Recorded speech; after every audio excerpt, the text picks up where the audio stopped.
Welcome back, Bears fans, to another episode of the Chicago Audible. It's Thursday, March 25th at the time of this recording, and we're officially just a little over a week into the new league year and free agency.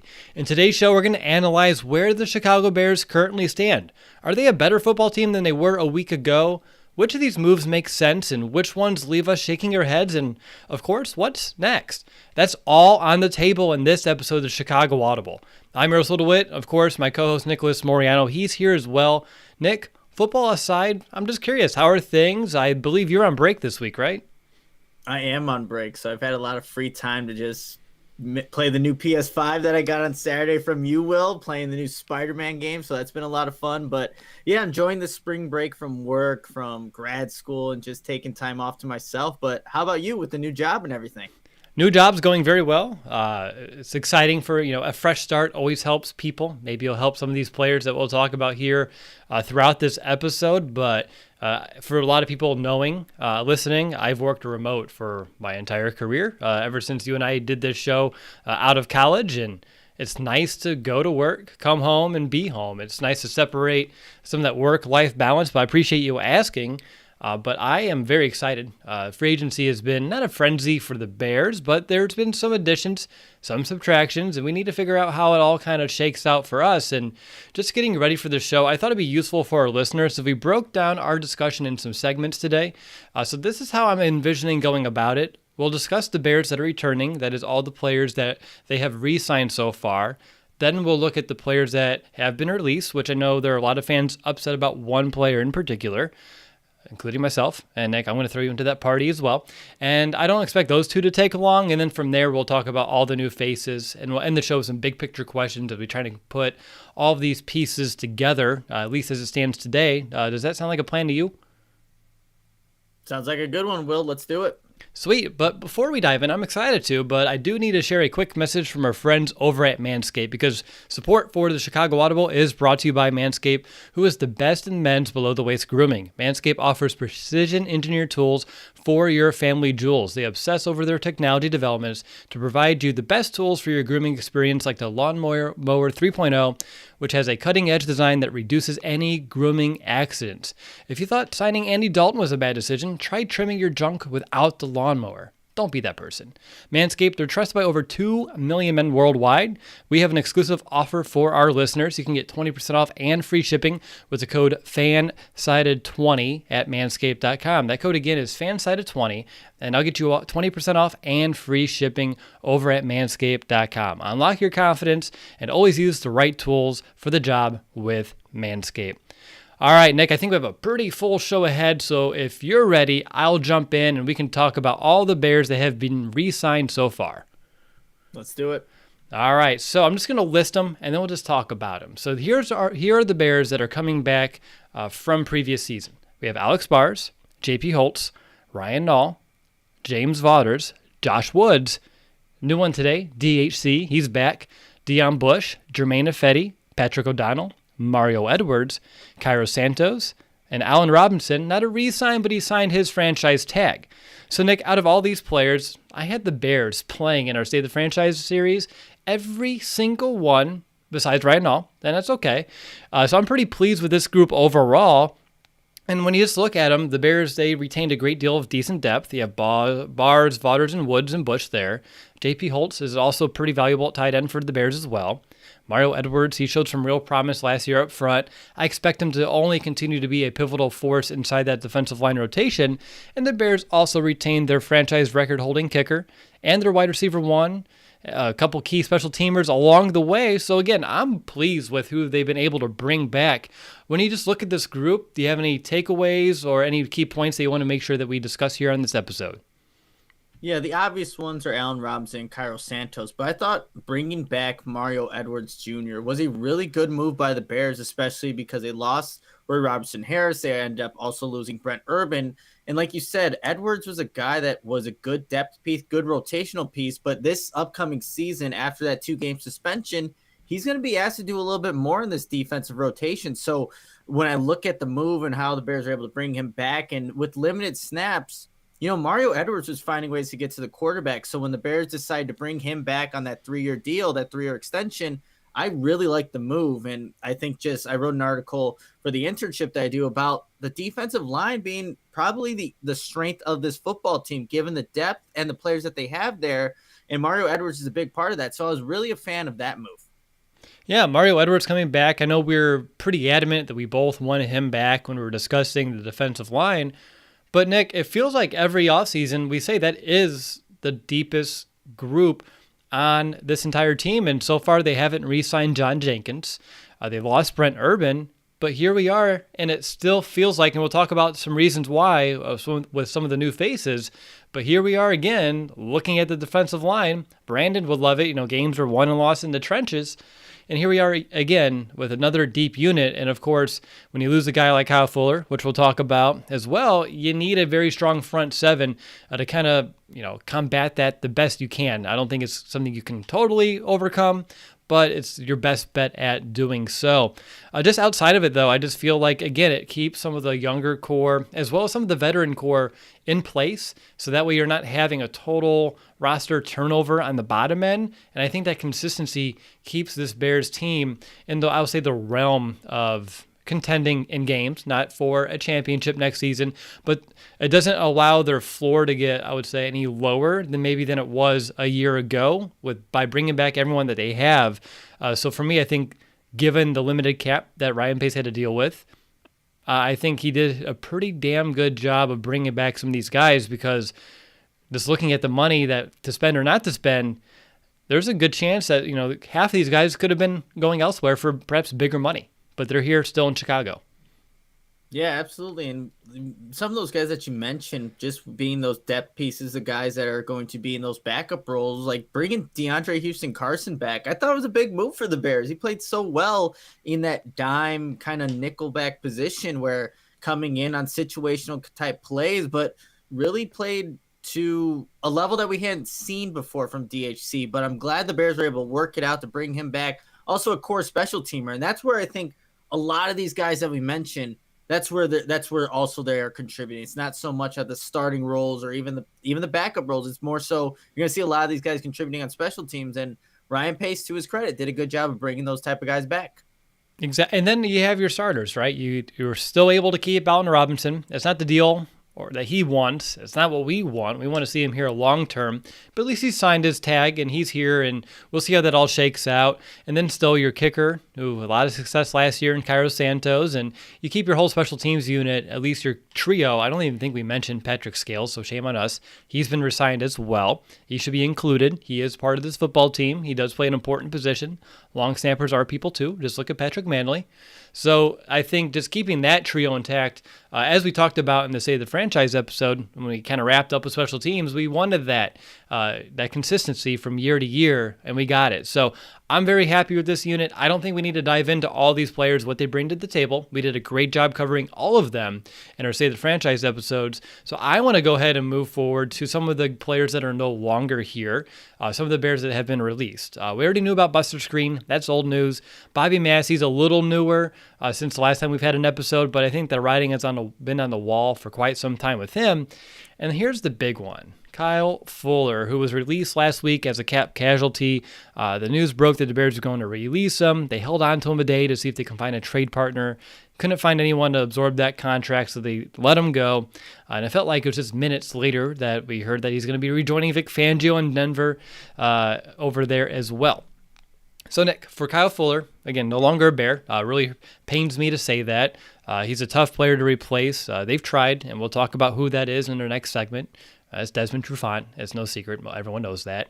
But this one, man, it stings. We mentioned that there's a possibility that Fuller may not be a Bear when we're kind of assessing the roster, and you just look at the contracts and the limited options that Pace did have to create some cap room for a free agency class. And I still wish that they would have listened to my advice and parted ways with Jimmy Graham and maybe a Charles Leno Jr. to open up this cap space. But alas, it was Kyle Fuller, who's been a consistent, healthy, invaluable part of this defense since he returned back from that year off almost a half decade ago. So with a week to sit on it, man, just what are your thoughts about Kyle Fuller no longer being a Chicago Bear?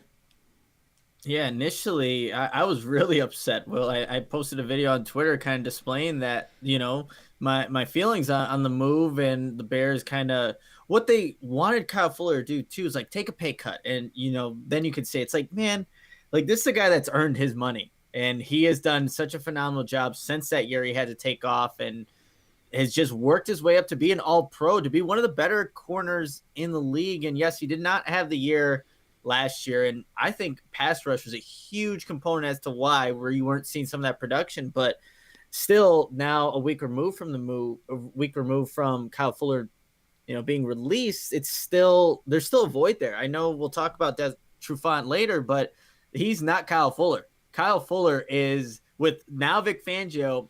I can't wait to see the numbers he puts up, because that's a team where they do have some pass rush, and the familiarity with Vic Fangio. It's like you're going to see, I think, Kyle Fuller return to form, and Bears fans are going to be really salty to see that. And because I think Kyle Fuller still has that in him. I really do believe that. And that's the big, when I look at all these free agency moves, that's obviously the one that hurts the most. And that's the one that, ultimately brings down this team overall in defense, but just as a team in general. You lose one of the top guys on your team, a veteran player, a productive player, and you're not replacing that with the free agent that they got. And we'll talk about it. But yeah, I'm still not quite, I guess, settled with the move, especially because you couldn't get anything from him. You couldn't find a trade partner to find anything. I know it was lasting days of free agency, but it seems like you should have found somebody, got something back for a guy like that. You would hope. You could have got something for. I mean, he's valuable. He's one of the better corners in the NFL. But yeah, unfortunately, we let him go for cap space, which does sting. As I mentioned, like you, it's a week, and I still have that sour taste in my mouth. Even again, we knew something was potentially going to happen with him or Hicks, but there were some options on offense, though. Graham, Leno Jr., that really feel like they're easier players to replace than someone to the caliber of Kyle Fuller. And yeah, it's one of those situations where we can't do anything about it. Ryan Pace, I know there's talks that maybe Kyle Fuller was part of the trade package, for a Russell Wilson. That's why they held on to him as much as they did, and then had a scramble to find a contingency plan, if you will, with having him maybe take a reduced pay to stay, restructure that contract, and it just wasn't in the cards. And honestly, I'll stand by Fuller in this one too. Like, he's in a position in his career where he's not going to continue to make big contracts. Like, he's getting toward, he's getting to that wrong side of 30. He's getting up there in age, and he's been around for a while, and I'm glad he was able to find someone like Vic Fangio that can use him in a way that I know he can succeed.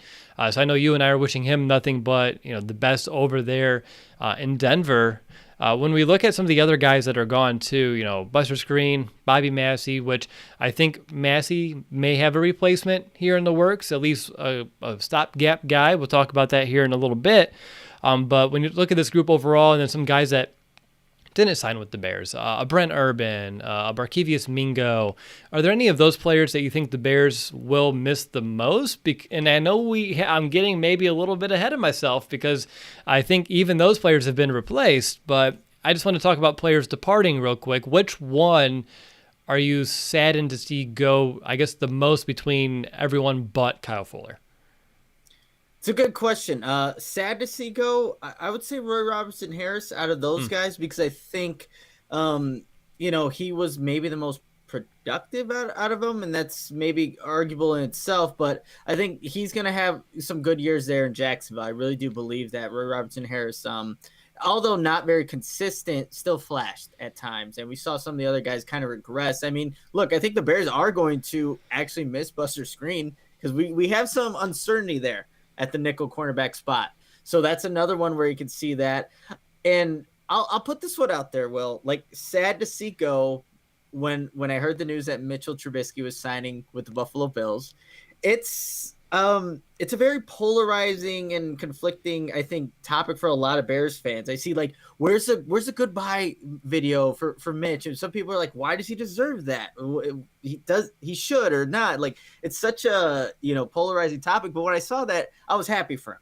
I really was. Like, obviously a backup role behind Josh Allen. It's not like the Bears are gonna miss him in terms of the play, but we have that connection with the video we did, seeing him drafted, how shocked we were, and like seeing him now gone, and seeing like all the years in between. It's like, wow, he's obviously he's not here any longer, but I was just happy for Mitch to be in another setting to hopefully revitalize his career and maybe go somewhere else to kind of maybe get an opportunity to start. But I was happy to see him go to Buffalo. A lot of people actually went back to that video, our reaction video to that draft pick. I've noticed over the past week, and just a lot of comments about, wow, things changed so quick, or, didn't really expect this. And wow, it's just crazy to see, how wrong we were, but also we were skeptical at the time. Like, we didn't know if it was going to pan out. So yeah, the Mitch one, hopefully it's a good spot for him. And he seems pretty happy to be where he's going. And I mean, Buffalo is such a small market. It's nice to probably just like breathe, relax, and get out of the limelight for a little bit for him. But that's a good one too. I didn't mention RRH or Mitch, so I'm glad you were able to kind of bring both of those up. For me, I guess from a personal standpoint, is Brent Urban because he's someone that we've been able to watch develop, I think, really well. He's someone that I really clung on to when we saw some flashes in the 2019 season, and now to see him go, it sucks to watch some of those guys who blossom in Chicago and get their career researched here leave, but hopefully he's able to continue where did he go again? He went to not the Falcons, Dallas. but the Cowboys, right? Yes, there we go, Dallas. So we couldn't trade him for Andy Dalton. We could have just done that. Yeah, that would have been ideal, but the Bears don't work that way. No, not one bit. But all right, let's quit looking at what could have been with some of these guys, and let's talk about what's happened. And let's look at some of the new faces. I'll list them out, and then we'll start at the top of the list and talk about each one of these players. So we have cornerback Desmond Trufant on a 1-year deal, defensive lineman Angelo Blackson on a 2-year deal, edge player Jeremiah Attitu. I looked that one up. So there we go. Google's a great friend. I was going to actually try to quiz you, but nah, it's Attitu. So, yeah, Jeremiah Attitu. And then offensive lineman Elijah Wilkinson, linebacker Christian Jones on a 1-year deal. Newer news from yesterday, running back Damian Williams on a 1-year deal. And then quarterback, of course, Andy Dalton on a 1-year, $10 million deal as well. So let's go to the top. This is our free agency class so far. Cornerback Desmond Trufant. He's missed 17 games in the past 2 years with injuries between a broken arm and a hamstring. 5 picks and 11 PBUs in those 15 games played the last 2 seasons. 4 of those came in 2019. He's allowed a 68% completion rate over the last 2 years, which is well above the 60% or less he's had in his first 6 seasons in the league. He'd allowed pass ratings over 100 3 of the last 4 years. He's going to turn 31 before this season, coming off a career worst year. But to be fair, who doesn't have a career worst year in Detroit? And let's just open it up from here. I think you already said it. He's not replacing Kyle Fuller, but at least to me, it's an interesting potential option to eliminate some of the major impact. There's going to be a drop-off here if he's the starter or not. I don't think they should anoint him a starter. There should be a competition with him, Vildor. Heck, throw Duke Shelley in there if you really want. But some of these guys, there has to be a competition, I think, between the veteran and some of the homegrown talent here to see if you can get the best man on the field. But what are your thoughts now with some time to kind of digest the Desmond Trufant signing? Yeah, so I watched a little bit of film on Desmond Trufant. Some of his better games, some of his not so good games. But I think the common thing that I saw from Trufant and what I think could be potentially, bad for this Bears defense is that he gives up a lot of the in-breaking routes where you're seeing Desmond Trufant, whether he's in press or backed off in coverage, because he does a little bit of both at times. And we know Kyle Fuller was, most times he was going to be 7-8 yards off. Man, he gets turned around and he has to do this little wheel turn. But by the time he's doing that, receivers already created the separation. The catch is there, and he's given up that completion. So I saw that consistently, and I was just watching NFL Network today. It was the Thanksgiving game between Lions and the Houston Texans, and Will Fuller's there making him, turning him around. I saw that in other games as well. But I will say this, when he's coming down on shorter routes, those little drag routes over the middle, and even though there's separation, he comes down aggressive and makes good tackles. I'll say that about Desmond Trufant, where he's not going to be a liability in that aspect. And Kyle Fuller was a good tackler in itself and a big hitter too. Desmond Trufant does have that aggressiveness to him. So you hope that translates to Chicago, and you hope maybe with a replenished pass rush, it'll help him out a little bit more. something that wasn't here in Chicago, wasn't there in Detroit as well. But yeah, there are some things in his game where those in-breaking routes, just even on slant routes, where Desmond Trufant is going the opposite way and the receiver is going where he's supposed to go and the catch is being made. And you see Allen Robinson turning him around a couple times when they played. So, and look, Allen Robinson being one of the better ones in the league at doing so. But yeah, those are some concerns I saw, and the injuries. Like, you cannot count on Trufant actually even playing an entire season. So put Trey Robertson, another guy in the mix of people that can possibly get an opportunity to play opposite of Jalen Johnson. Yeah, I mean, again, you may as well figure that one out and allow people to have this opportunity. When it comes to Trufant, I'm curious of just your thoughts about, again, he's been really good in his career. We can't ignore the fact that earlier on in his career, he played some really good football. And that's why he was able to kind of solidify himself as one of the better corners in the league for a stretch of time. Then I know that the Falcons defense started to fall apart a bit. And then he went to Detroit. And that defense itself, as we know, it's been in shambles for the past, forever. But over the past few seasons, they've been a real porous defense. How much do you think being in this Bears system, this scheme, with Sean Desai, and having some guys like Eddie Jackson in the pass rush like Khalil Mack and Roquan Smith, having some of these better players in a more sound system, do you think that can help them? I think so. We saw it happen with Buster Skrine in his first year in Chicago. Someone that was with the Jets who had those penalty issues with pass interferences. And then when he got to Chicago with the better defense, it kind of went away a bit. And then obviously the second year we saw who Buster Skrine really was. But I think maybe for the initial year, being in a Sean Desai kind of defense, it's going to have those Vic Fangio qualities. Yeah, I think he'll have a better year here in 2021 than he did in Detroit last year, where he was just riddled with injuries. And again, there wasn't a lot of defensive playmakers. So just being in this type of defense, and he mentioned, I think it was today, he was talking with reporters, like, to play alongside a Hall of Famer, he said, and Khalil Mack, like, you want to have that. So that's probably one of the reasons why you want to come to a defense like this, because you have capable playmakers like that. So I think it can, to a certain extent, elevate play or just maybe mitigate some of the things that they're not good at. But I think it's going to all depend on that pass rush. I think is going to help these corners, this entire secondary. I believe our best case scenario for Trufant is not what you saw early on in his career. Obviously, it's not what you saw last year in Detroit, but maybe if you can find some middle ground and he just kind of finds a little bit of that averageness between his great play and that horrendous play, and he's just solid. Like a Prince Mukamara or something along those lines too.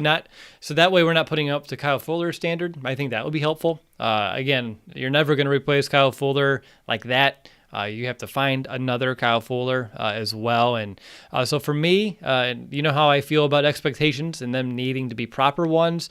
That's kind of where I sit right now when it comes to Desmond Trufant. I'm not going to expect the player we saw in Detroit, but I'm not also going to expect the player that we saw in Atlanta early on in his career. All right, I want to move on to defensive lineman Angelo Blackson. He's 28 years old. For Arizona last year, he was second among the team's defensive linemen in total tackles with 24, only behind Zach Allen, and he also tallied a career high, tying 2.5 sacks, 8 quarterback hits, and 4 tackles for losses. So coming off one of his better years in the NFL. And that's only on 9 starts. I'm looking at him as the Brent Urban replacement. Very similar productivity a year ago. Blackson having better stats by a nose, but he also played about 100 more snaps than Brent did last season. So still, though, I think, as we already said, the depth up front, it's awesome. Akeem Hicks, Bilal Nichols, Mario Edwards, and Blackson, along with Eddie Goldman. That's a solid group. So when you look at Angelo Blackson, is there anything that you like about his game that he's going to be able to provide this rotation? Because I think there are a couple things, but I'm 99% certain you're going to hit on him. He's got a nasty bull rush there, Will. I don't know if you caught that just in seeing what he could provide, but at 6'4", 320 pounds, he's got some power, but also some quickness as well. Like, when I was watching him, and I don't want to make this a huge comparison, but I saw a little bit of Akeem Hicks in there in terms of the strength and quickness to kind of get off people and then get into the backfield at times. And that's not every single play. That's why Akeem Hicks is who he is, because he's consistent with it. And Blackson, obviously not having the starts and only having 6 career sacks, he's not at that level, but there are flashes that you're like, man, get this guy some reps. And I think he definitely will with this defensive rotation, especially in the first 2 games, because Edwards will be suspended. You might see a little bit more of Angelo Blackson, but I like that from his game, just the bull rush, the nastiness, and he plays a 3-tech. I saw him play a 5-tech as well on both sides, so he's a little bit versatile in that sense. So that's what I like as well. It doesn't necessarily have to be an Akeem Hicks replacement. It could be also Bilal Nichols on the opposite side. I even saw him at the 0-tech for one of the reps I was watching. So provide some versatility for already a versatile defensive line. I really do like that. I love that a lot, and I think he's a great compliment to the next guy on our list, Jeremiah Attitu, because, well, let's just talk about it. Let's get a little bit of a background first here. All right, so Attitu, he's a former second-round pick, 5 sacks a year ago, 9 sacks in his last 2 seasons, 35 total pressures in those 2 seasons, all in less than 200 pass rush snaps per year. So what does that mean? Well, that means he was the second most effective pass rusher for the Broncos last year behind Bradley Chubb. He was the first guy off the bench, and he got to the quarterback at a decent clip. And this is why he's a compliment, because you just talked about with Blackson. He's a strong dude that wins with power. Attitu is a guy who wins with speed. He screams off the edge, just right towards quarterbacks. You'll see him collapse a pocket in a blip. When I was watching him, he's slippery. He has good hands to shed blocks with that speed, and he can take a wide loop around like a double team, which if you're opposite Khalil Mack, you're not seeing a lot of those, by the way. Or if they're running a stunt, he can get to a quarterback in a hurry, and I think that's what's most crucial to me, because a few of his sacks came off of those stunts, very similar to what we saw the Bears run last year. Makes sense. This defense has strong roots in Vic Fangio. Almost said Chuck Pagano. Don't know why. It's Vic Fangio. But we talked about how much we liked those stunts last year, and Robert Quinn just was not hitting home on them. Jeremiah can. He can go and take a huge loop when you have your defensive lineman eating that B gap, and you loop all the way around him. He can get to a quarterback in a snap, and he's a violent finisher too, which is fun to see him take down some quarterbacks. So he's a lot of fun. How about you, Nick? Are you as excited as I am to have him in this outside linebacking rotation? As sad as I know you probably were to see Mingo go, because I know Mingo's been kind of your guy for the past year, I think this is an upgrade. Yeah, this is a good signing by the Bears. Watching his tape kind of solidified that. When I saw the sign, I'm like, okay. Then I started watching more of the tape. I'm like, well, this is actually a pretty good move by the Bears, even though it hurts to see Barkevious Mingo leave. But I think what works here is that he's a natural stand-up edge rusher, so you're not forcing him to play out of position. He likes to be in that 2-point stand, or just a stand-up guy coming off the edge, can do it on both sides. And I really liked how he handled when they put tight ends on his side. He shoved them out of the way like they were nothing. That's what I like seeing out of your outside linebackers. These tight ends shouldn't be stonewalling you and kind of stopping your rush. No, Jeremiah Attitu, I think I got that right, was able to win those matchups, get to the quarterback when in the limited reps too, because he was a backup. And so I think that is encouraging. And when I was watching him in coverage, he doesn't look lost. He doesn't look like it's out of place when he's in a back pedal. It kind of looks it looks natural for him. So he's got that speed. It translates in coverage. It translates when he rushes. So yeah, even though I will miss Barkevious Mingo, because I think he had a phenomenal season for the Bears, given what our expectations were and how he actually played, this is a good signing by the Bears. And I know I tweeted out, like, there weren't many good ones. He's one of them.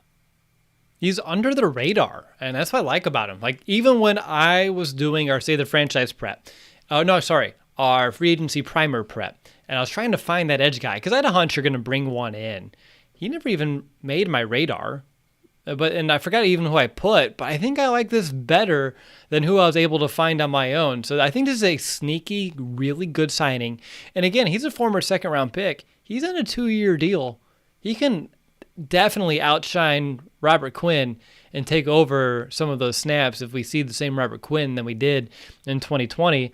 And also, Attitu makes a lot more sense than me chopping up all the dashes I put in my notes for the pronunciation of the Attitu. So Attitu makes a lot of sense. So I appreciate you saying it so I can hear it and I can formalize it in my own brain. But no, I just think he brings a very valuable skill set that can really complement Khalil Mack. And again, he's not going to be asked out of the gate to be the starter. And he's only going to have, again, he's averaging about 200 pass rush snaps a year. So he's going to be ahead of James Waters, I would assume, in that rotation. First guy off the bench, probably quickly if Robert Quinn is struggling. He's going to give you very quality reps and give you something that you can work with. And I believe his skill set with how strong that defensive line is, I think it's going to allow Sean Desai to utilize stunts a little bit more effectively and also get a little bit more of a pure pass rush off the edge. So yeah, I'm very, very fond of this pick. The more I look into it, the more I love it.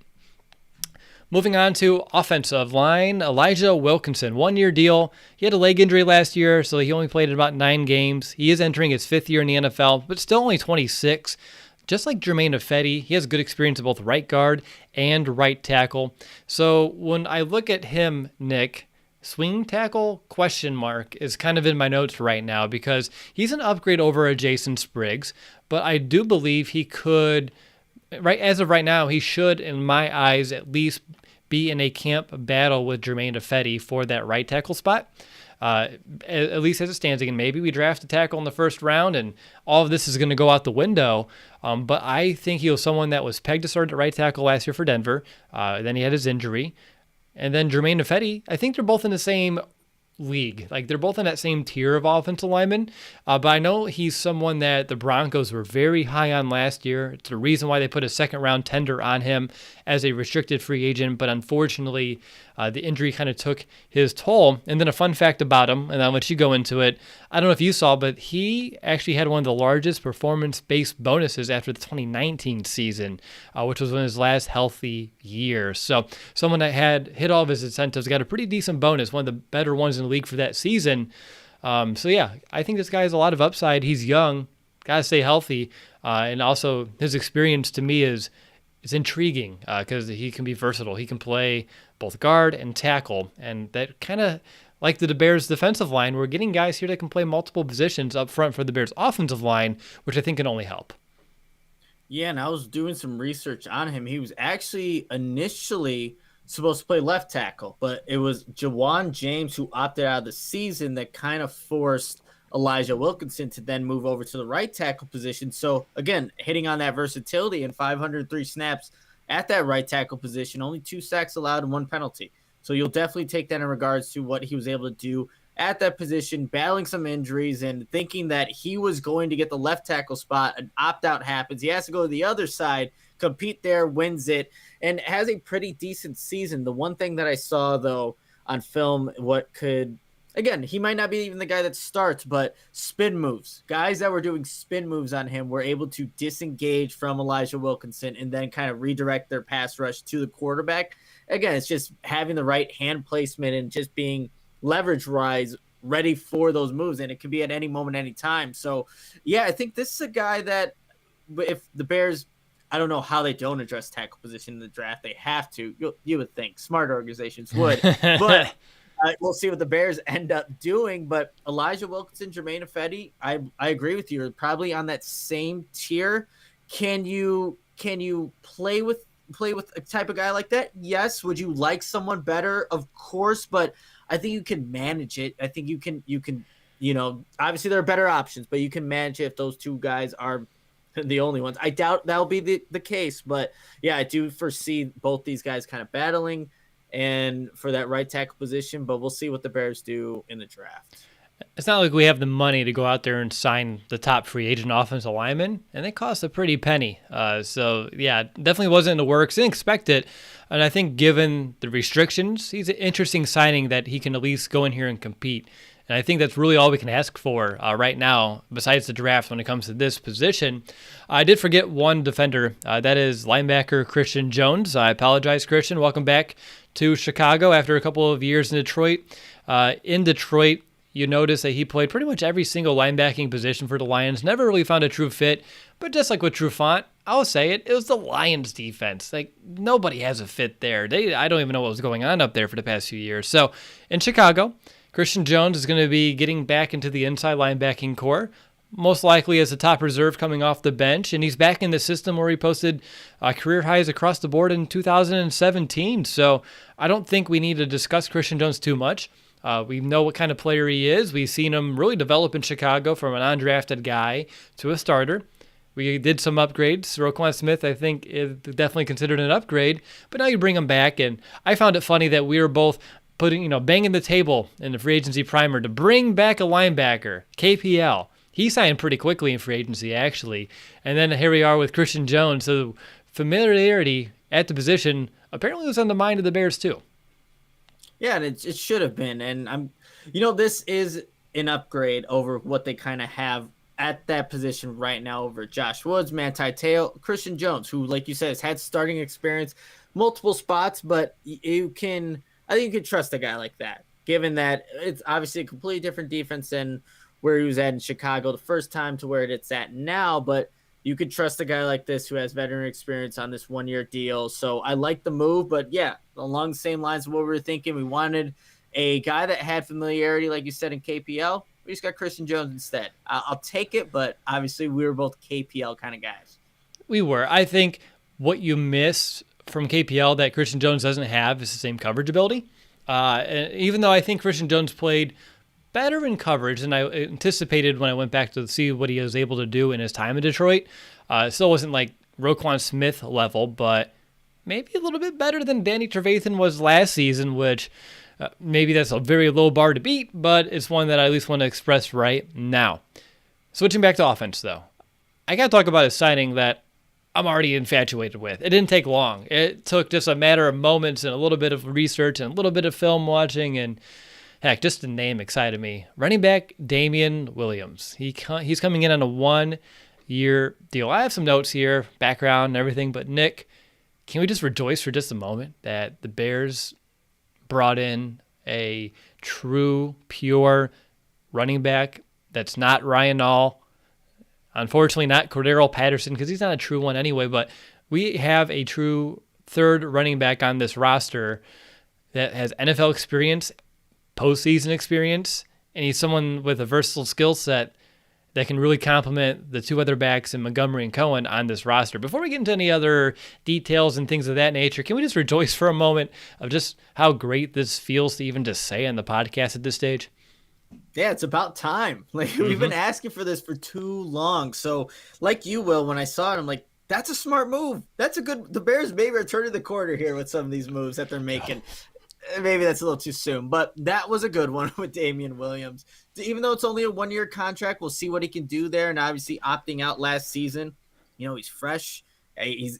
Look, we always say it's a similar kind of system with what Matt Nagy. We don't know what Matt Nagy, Bill Lazor are really doing here, but I think he'll be able to fit in. I don't think so. I think they'll fit in seamlessly, though, with Damien Williams. Just this running back group.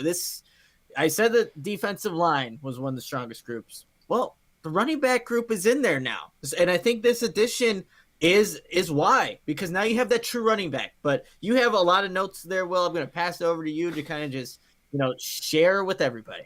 All right. So you talked about it. Number one, he opted out last year due to COVID. Do you know exactly why he did that? I used to, but refresh my memory. He opted out because his mom, she's been battling cancer. I think she has stage 4 cancer, and he didn't want to expose her. I think it's a very admirable reason to sit out for a season. So obviously family's important to him. So you talked about him, he's fresh. I hope that's the case. I hope it's a rest versus rust, and it's more rest when it comes to him. And actually, when you say that, it's interesting. We're excited about this group. We have a guy that didn't play for a whole year. We have a guy coming off an ACL injury who didn't play for the majority of last season, but we're still pretty stoked. But I think the talent here speaks for itself. When we look at Williams, a little bit of a background. 2 years with offensive coordinator Bill Lazor in Miami, where he started his career as an undrafted free agent, mostly a spell back throughout his career, only 13 starts, but he has played in 85 games, over 1,200 yards rushing, 1,100 yards receiving, and 22 total touchdowns. You probably remember him from being a big-time player in the Kansas City in the playoffs, over 450 scrimmage yards, 5 touchdowns, and 5 career playoff games. In fact, he's the first running back in Super Bowl history to run for more than 100 yards while scoring, rushing, and receiving touchdowns. He had 2 touchdowns in the fourth quarter in the Super Bowl a couple years ago. Now, let's talk about him on a player. What kind of running back is he? Well, I think he's a very well-rounded back. He's quick. He can fight through contact, strong vision, which is a big asset when you watch him in the screen game, which is something the Bears have really struggled with over the past few years. He can run guys over. He knows how to run routes out of the backfield. He's fluid. Nick, he gives that backfield that extra wrinkle, that dimension that we've been just clamoring for, like you said, for too damn long. Now, he's not a pure power back, but he's a hard runner in his own right. The Bears now have 3 capable backs with unique skill sets on this roster. And again, he's been a part of that committee approach in his career. Last year, all the talk at this time, he's your number 1 back in Kansas City. It's before the draft. It's before they drafted their running back there early on in the first round. And after he sat out a year and he came back this offseason, he expected to go back to Kansas City. He had no thought that he was going to be a cap casualty, but with the restricted cap this year, they had to let him go. And I think this is such a blessing for the Bears to be able to pick him up. And I do believe him being in Kansas City, even though he didn't overlap with Matt Nagy, is going to help because we know there are some similarities in the scheme.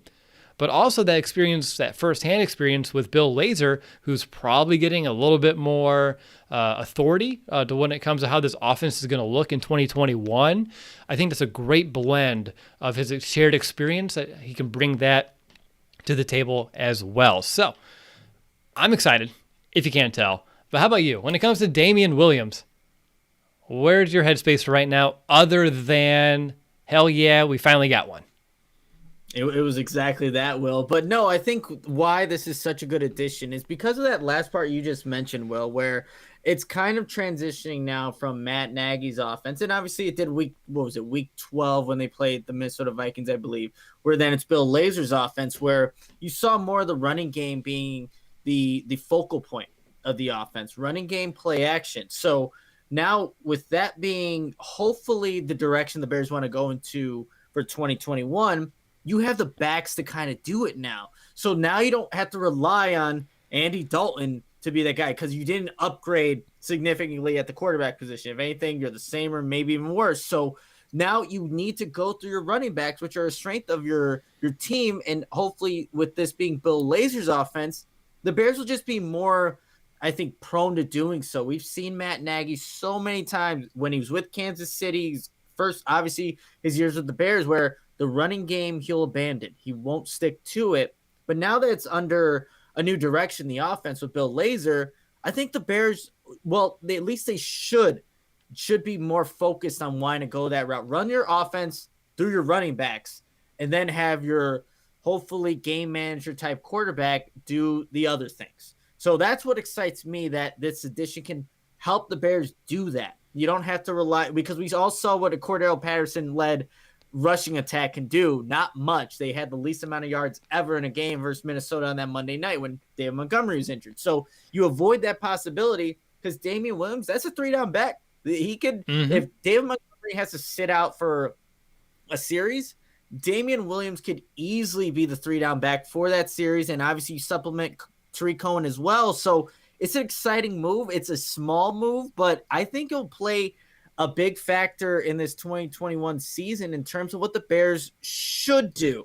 Not, maybe they won't do it where they rely on their rushing attack, but they should, and they have the guys that kind of do it now. Damian Williams, he's going to have more rushing yards than Tariq Cohen this year. Done. Settled. Decided. Like, I believe that wholeheartedly. He's going to be a big part of this offense. Like, when you watch him in Kansas City, and again, really good blocking up front, so that's always helpful.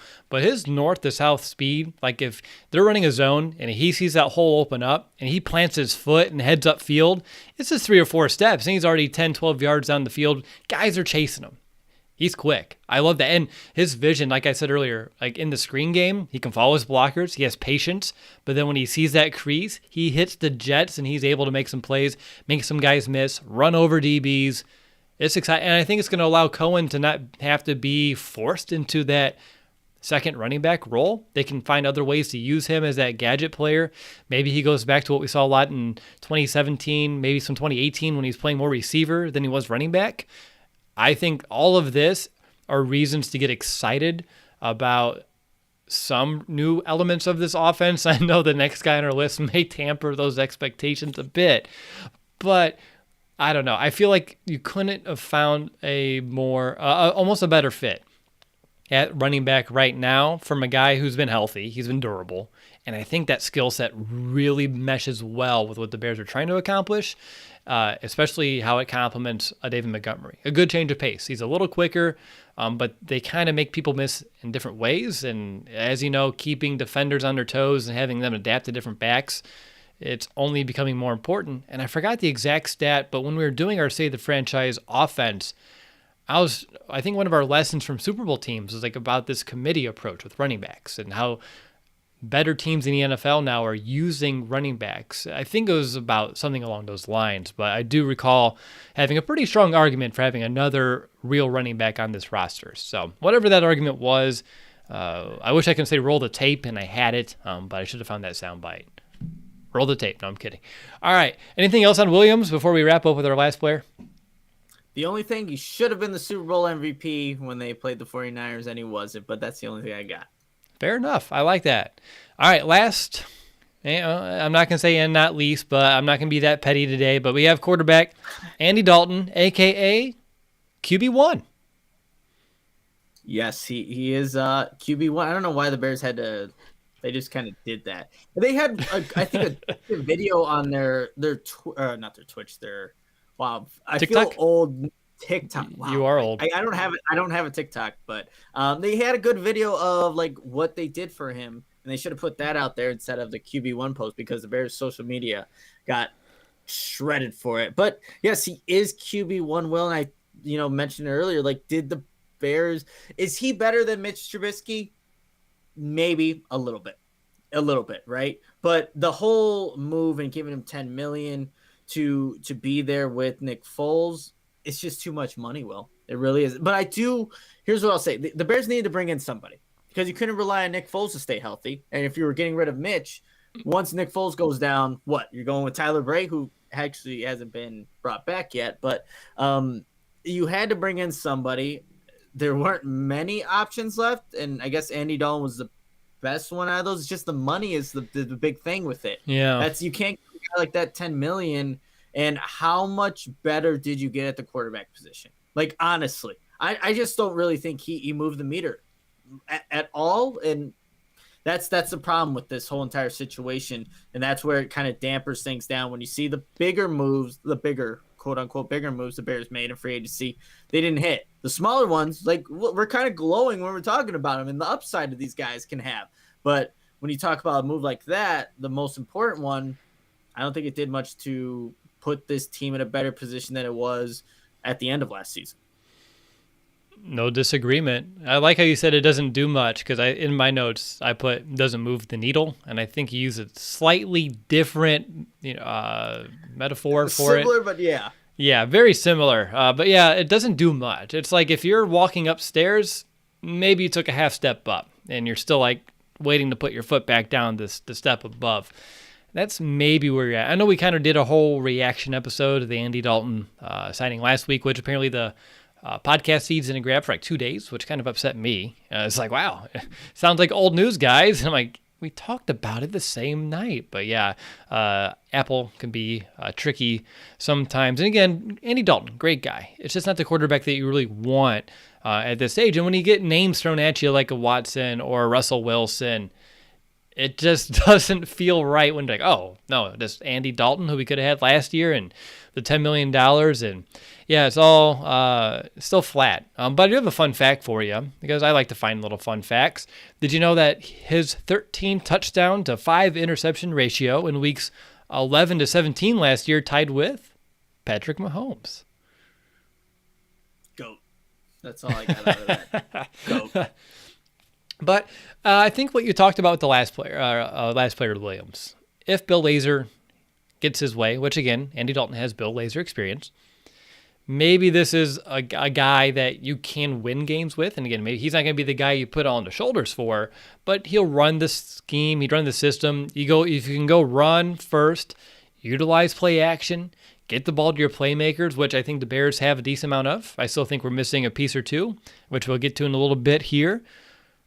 Again, fringe they'll be in games, and that's probably the most exciting yet equally demoralizing kind of spot to be in because it's just that middle ground average world that we're kind of accustomed to being in right now with Andy Dalton. So I don't think there's anything more we want to, or at least I don't want to say any more about Andy Dalton right now. You can correct me if you have a narrative that you have prepared for this episode, but I think that's about it. Again, we had a whole episode about it. My opinion really hasn't changed all too much.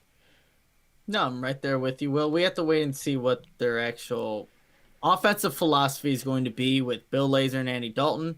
And once that happens, then we'll have more for you. But yeah, still not quite. The move doesn't fit with a lot of Bears fans as it should. Okay, let's get into just some big picture questions. We don't have to get super in depth with all these, but I thought it would be an interesting way to kind of enter our last segment of the show. So, what's the Bears' best, and what's your favorite signing to date? This could be the same player, this could be different players, but the best signing and your favorite signing so far.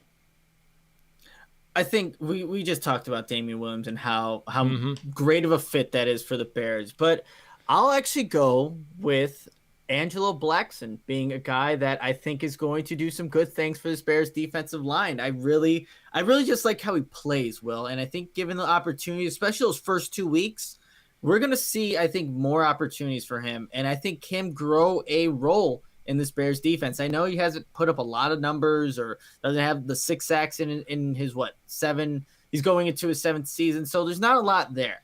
But as a rotational depth piece, what the Bears signed him to be, I think he can definitely fulfill that role and kind of surprise some people. So I really did like that one. And obviously the Damian Williams signing. Yeah, Damian Williams, 110% each and every time. The best signing, my favorite signing, I would say Attitu. There we go. Almost said Attitu again. Attitu. It could be, you can do this seamlessly well. We have a long off season to get that name right. I think he's up there as well in terms of, if I had to choose an underrated signing, which I didn't have in my notes, but if you want to have one as well, I think that would be my guy. Underrated? I'll just go with Deandre Houston Carson bringing him back. Hell that would yeah. be my underrated signing. Yeah. I think, again, I've always pegged him not to make the team, but from his play last year, I think he definitely deserves it. All right, this one's a really fun question. Which player, not that they re-signed, out of the free agency class, who will be here the longest? Oh man, that's a tough. So that is a tough one because I don't think it's going to be Damian Williams because of running backs and how they kind of go with their contracts and their stay. So again, I'm going to go with my guy Angelo Blackson. I think he has an opportunity to kind of fill that Robertson Harris kind of role, that Brent Urban role, where you just find ways to bring him back, whether it's a season or two. So I think that's a guy that, again, you can find a way to bring back, even if it's just other 1-year deals, 2-year deals. But I think the guy that you're going to go with is, you go ahead. I'm only saying it for the practice of the name at this point, but it's going to be Attitu.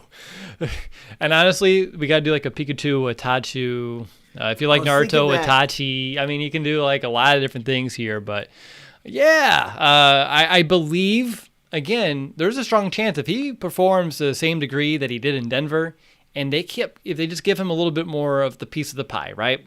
Like you get 6 weeks in, Robert Quinn's still not really, floating the boat. He's still sinking over there, and you keep throwing him a life raft, and he can't reach it, and he's too slow, and he can't get up to go get it. So you just give him a little bit more of the pie. And if he can perform well, eventually I think he can claw that starting role away. And maybe he's not the long-term answer at that position, but I think he's serviceable. I think he's better than James Vaughters. He's better than Mingo. Light years ahead of Kylie Fitz was. Isaiah Irving. He's on a 2-year deal. If he hits a home run this year or next year and can be that top guy off the bench or maybe get in that fringe starting contention, I can easily, he's young enough, you can give him another 2 to 3 year deal right on top of that. And the cap situation will be much more friendly at that point. So I think he has a really strong chance of being here for a while. And he's just, again, I don't know how much you saw of him, but if you watch the passion and the energy that he plays with, like when he gets a sack and he finishes and he closes in a hurry and he takes down those quarterbacks with some passion and he gets up and he's, dancing and doing his stuff, it's fun to watch. Like he's going to fit in really well in Chicago. Very excited. All right, so out of these moves, and I'm going to throw any variety. So any player they've re-signed, any player that they've let go, and any player they brought in, which move do you disagree with the most? And I feel like that's a super easy question if you look at Kyle Fuller or Andy Dalton. But if you had to choose one or if there's another one out there. Disagree with the most. I'm going to see if I can pick one that's not quite those two that you just mentioned. Nope, it's gonna be Andy Dalton. It's gonna be him being. It's really the contract for me that is not when you're stuck on cap and you had to get rid of Kyle Fuller because of a cap casualty and then you give $10 million to an Andy Dalton, and you're giving money away to a backup quarterback in Nick Foles. It's like, what are we doing here in terms of cap and distributing it and not giving it to players that necessarily deserve that when you have Kyle Fuller that's now gone because he couldn't get that money that he deserved.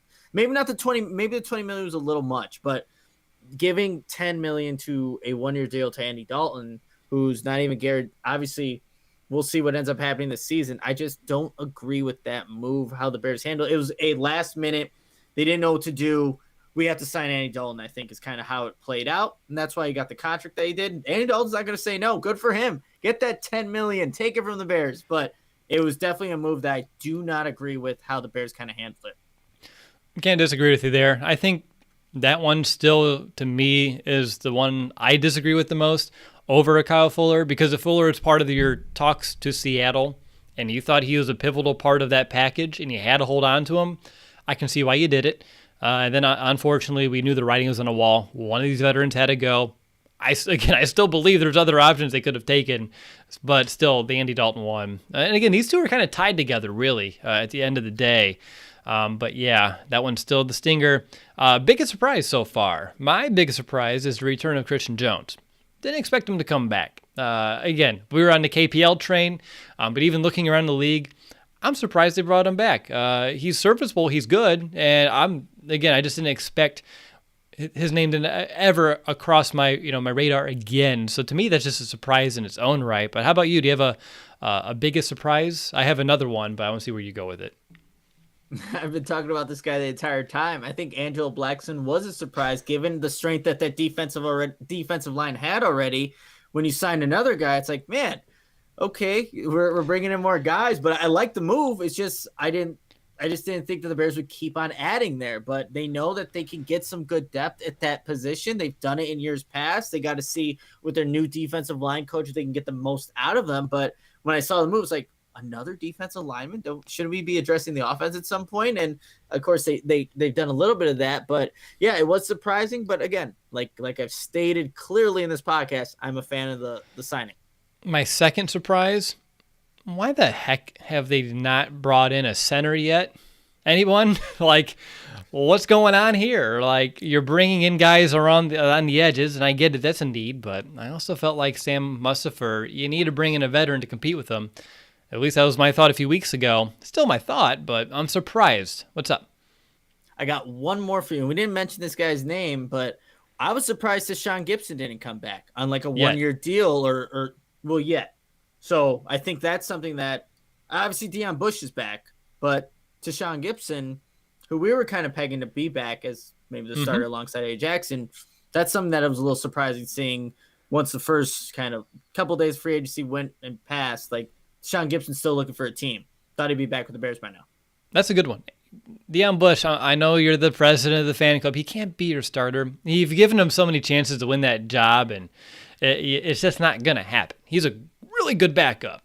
Just not the guy you want to go out there and say, all right, the job's yours. So, yeah, Gibson is another good one.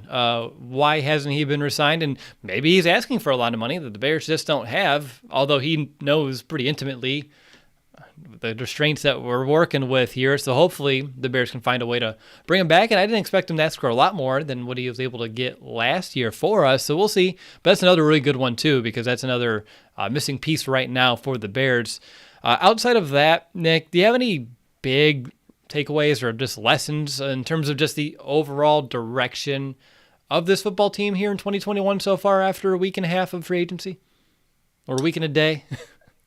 Yeah, whatever the count is. I think, and this may sound a little harsh, but how the Bears addressed free agency is exactly reflective of the records their past 2 seasons. They didn't get much better. They kind of stayed the same, and they are a 8-8 football team. And with these moves, they're still probably maybe an 8-8 or maybe have even regressed a little bit. Even though, look, there are some good moves within the smaller backup roles.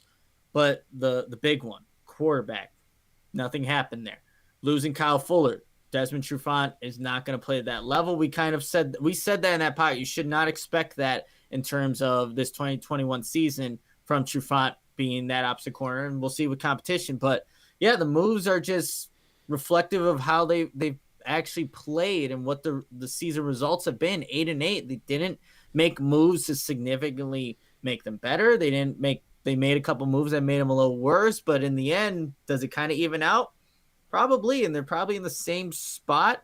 Some, like I said, some position like Damian Williams is a great move, but then it kind of just averages out to be 8-8. I don't know how that kind of if it's that like makes a wash. sense, but It does. It is a wash. It's a wash for me, and it's maybe a little disappointing because we know how important 2021 is, and they had limited cap to kind of do things, but when you have Russell Wilson, Deshaun Watson, those names floating around, you end up Andy Dalton in this group. You're a little disappointed. It's a wash. It's 8-8. Very, very identical to the lessons I'm taking away from this. I think I talked about it a little bit on the top of the show, but it feels like Ryan Pace with these moves, both the free agents acquisition so far as well as the players we've re-signed, he's doing his best effort to make sure that the bottom doesn't drop out. Like, he wants to keep that floor at least where it was. Maybe you get up just a little bit more. It's hard to do that when you let go of Kyle Fuller. If they also would have found a trade partner for Akeem Hicks, then we're talking like a whole different world in a scenario right there. But Hicks is here. He's a Bear, at least for now. So taking that into consideration, it just looks like to me we didn't have the money to go get the biggest free agents out there. Unfortunately, you couldn't find anyone to tango with you in terms of trading for a franchise quarterback yet. So he's doing everything he can to make sure that things, they don't have to go off a cliff. They at least stay where they're at now in hopes of finding in some other avenue, whether it be the draft, whether it be a trade, to get that guy to can take the current group and take them to that next level. So just like you, it's a wash. It's pretty much even. It just feels like a team that's had a few swinging and misses. You know what I mean? Like throughout this whole offseason. We haven't even mentioned like Kenny Galladay yet. Like that whole pursuit that also didn't work out in the Bears' favor here. That would have been a really awesome trio at wide receiver. Mooney, Galladay, and Robinson. Unfortunately, Josh Reynolds, my guy that I wanted him to go, he just signed with the Titans. So that can't be an option for us too. But still, again, just like you, the lesson is we're average, and we're going to try to keep ourselves in that average. I don't think they're tanking. Looking at these moves, they're not trying to tank. They're trying to still be in these games, but they have to find the guy to take them over the top. All right, so Nick, putting all of this together, re-sign players, players release, new players, our lessons, how would you grade Ryan Pace's job so far? And I know it's incomplete. There are more players to be signed, maybe some players to be let go, but as it stands today, and again, we're recording this on March 25th, what grade would you give it? I feel like, and I don't want to put words in your mouth or letters in your mouth, but what you said and I said, we're both going to come at this with a C. I was going to go C-. I'm at a C, so there you go. The reason why I think even though there were some upgrades, like he just plugged the holes that were left off this roster with linebacker, with I think also defensive line, losing Brent Urban. So you're plugging in other guys to just fill those holes. Well, and maybe isn't that what he does, upgrades. Right? That's Ryan Pace. Yeah. He'll fill the holes so that when he gets to the draft, hey, I'll say it, everything's on the table by the time we get to the draft here in May. Is it in May? Is it in late April? I forget. That's what he does, and that's kind of how this free agency period went for him. So C- for me. I think probably people in the chat are gonna be a little bit more harsh, but yeah, there we go. The first D, and I was kind of leaning towards that way, but C- is what I'll give him. I think. Look, if I don't know what they could have done at quarterback, I really don't. There are obviously guys they maybe could have pursued like a Marcus Mariota if you really wanted to, or things like that, but. Yes, C-, and it probably could be worse than that, but you're in the C range. It is what it is. They didn't have a lot to work with in terms of money, cap, and then it's a really outlandish dream, I think, to get like a Russell Wilson. Even though there was interest, it's just you can't bank on that.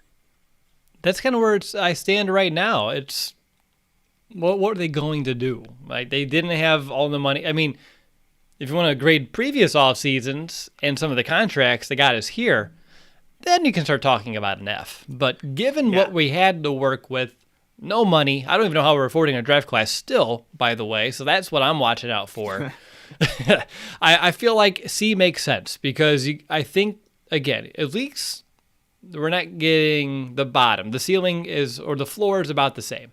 Ceiling, maybe a little less now without Kyle Fuller as it stands today, and you're just staying pretty much mute at quarterback. So running back, though, and defensive line, and I think pass rush in general, and just the depth feels good as it stands. So for me, and again, that's not going to move the needle, and that's why it sits at a C. All right, so I want to know, last thing before we wrap up for the day, what's missing? What's next? Franchise quarterback? That's missing. I don't think that's next, but it's missing. Another wide receiver? Again, the Galladay pursuit, I think, should ring pretty loudly in all of our ears as something that the Bears are looking to accomplish. A starting safety, as we already mentioned. Gibson needs to come back. Nickel corner is still another big question mark right now for the Bears. And I talked about it earlier, too. Center. I think those are my top 5 what's going to happen here, kind of things that I'll be keeping my eyes on here as we kind of progress through the offseason. But how about you? Do you have anything other, or are those about the 5 that are on your mind? Yeah, those are got to be the positions that the Bears are looking at. I know you mentioned receiver, like a slot receiver, and I wonder if Tariq Cohen, like you mentioned the podcast, Will, where Tariq Cohen plays more of that role because they're already looking to shop Anthony Miller at some point. Didn't obviously find anybody to trade with him. Seems like the commonality with the Bears this offseason. No one wants to trade with them. But I think that is a position, obviously, right tackle, even though they got somebody, just an upgrade there as well. But, yeah, the positions you highlighted are probably the ones the Bears are going to, maybe not so much free agency, but in the draft they're going to definitely look to address because they have to. They're big positions that need to be filled. That nickel cornerback one, obviously quarterback, but they're big-time positions, and the draft is going to be crucial for Ryan Pace to really put his mantra out there. Everything's on the table, and it really, really is for this year's draft. Anything else that you want to mention, discuss, debate, deliberate on this show before we close out? I think that recaps free agency. There was signings. There wasn't any big news, and that's why we're both at C minuses, and now it's really draft time, and so that's always a fun experience for us, just kind of going through it. Everything's on the table, Will, so we'll be everywhere in terms of mock drafts and where we have people going, what round, things like that. So it'll be a fun time, hard work, but looking forward to it. I have some ideas for that. I'll talk to you offline. That way we don't spoil some things for our listeners, but I have some interesting ideas to maybe change it a little bit compared to years past. So we'll talk about that, and then for you listening at home, be excited. But I'm going to call that an episode. That'll do it, Bears fans. I want to thank you all for tuning into this episode. Make sure to rate, review our show on Apple Podcasts. Help us reach 700 before your training camp, and we will send one lucky listener a free Bears jersey of their choice. I think we're like 67, 68 away from that mark. So please help us out. If you haven't reviewed yet, you do matter. You do count. We love hearing your reviews, and it means a lot to us when those do come in. But we'll be back soon.